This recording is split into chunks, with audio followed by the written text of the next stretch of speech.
সেখানে আমাদের মৌলিক বর্তমানে যে অন্তর্বর্তীকালী সরকার রয়েছে তাদেরও মূল দায়িত্ব কর্তব্য প্রধান উপদেষ্টা বলেছেন যে এখানে মৌলিক সংস্কার হবে, এরপরে দৃশ্যমান বিচার হবে, তারপরে জাতীয় নির্বাচন হবে।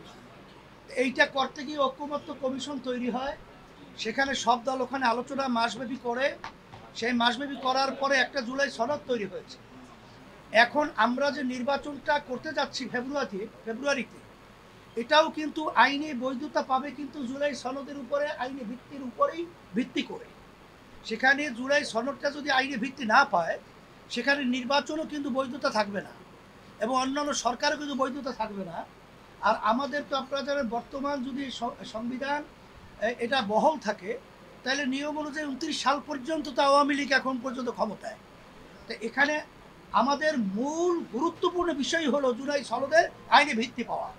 তাই সেখানে যদি ঐক্যমত্য কমিশন, সেখানে জুলাই সনদের আইনি ভিত্তির ব্যাপারে আমরা ঐক্যমত পোষণ করেছি বিএনপি সহ সবাই, যে গণভোটের মাধ্যমে এটা আইনি ভিত্তি দেওয়া, সেখানে সময়কাল নিয়ে সেখানে দ্বিমত তৈরি হয়েছে।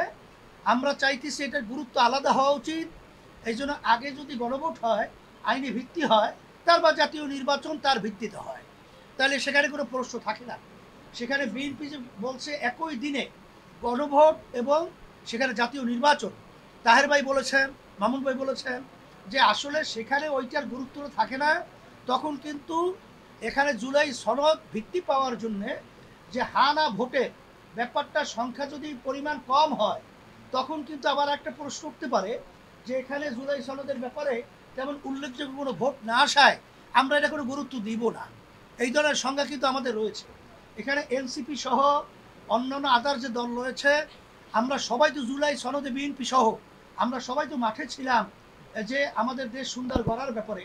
তারা কেন এই ব্যাপারটাকে গড়িমসি করছে, এটা কিন্তু আমাদের বুঝে আসেও না, এটা আমাদের বুঝে ধরেও না। এখন তারা কি কোথার থেকে এই চিন্তার মাধ্যমে এটা বলছে, এটা আমরা বুঝছি না।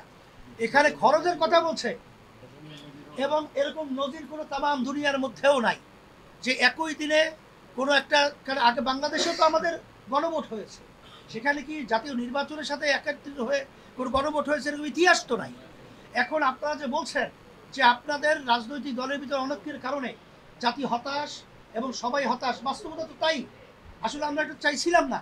আমরা যারা নাকি জুলাই এবং আগস্টের গণ অভ্যুত্থানে যারা আমরা মাঠে ছিলাম, আমরা সবাই একত্রিত হয়ে আজকে ধন্যবাদ জানাই আমরা যে আজকে যে অন্তর্বর্তীকালীন সরকারের প্রধান যে বক্তব্য রেখেছেন, তিনি যে বলেছেন যে আপনার রাজনৈতিক দলরা বসে এক সপ্তাহের মধ্যে আপনারা সিদ্ধান্ত নেবেন। আমি বিএনপি সহ সমস্ত রাজনৈতিক দলকে, বিশেষ করে জুলাই অভ্যুত্থানে যারা আমরা মাঠে ছিলাম, আমরা সবাই একত্রিত হয়ে বসবো। এটা আমি সকলকে আহ্বান জানাচ্ছি। আমরা একত্রিত বসে এই সমস্যাকে সমাধান করার জন্যে আমি এটা সকলকে আমি উদাত্ত আহ্বান জানাচ্ছি, দেশের সুন্দর এবং জনগণের কল্যাণের জন্যে। এটা আপনাদের সাংবাদিক ভাই বন্ধুদেরকেও বলবো, আপনাদের সহযোগিতা আমরা কামনা করছি। কিন্তু আমরা এই রক্ত এবং এই মায়ের কোল হারা সন্তানগুলো এবং চক্ষু হারানো, পঙ্গু হওয়া, এইটা আমরা বৃথা হতে দেব না। এবং জুলাই সনদকে আমাদের আইনি ভিত্তি, এটা আমাদের নিশ্চিত হতে হবে। তারপরে আমাদের নির্বাচন বলেন, যাই বলেন, এটা আমাদের জন্য কোনো ফ্যাক্ট না।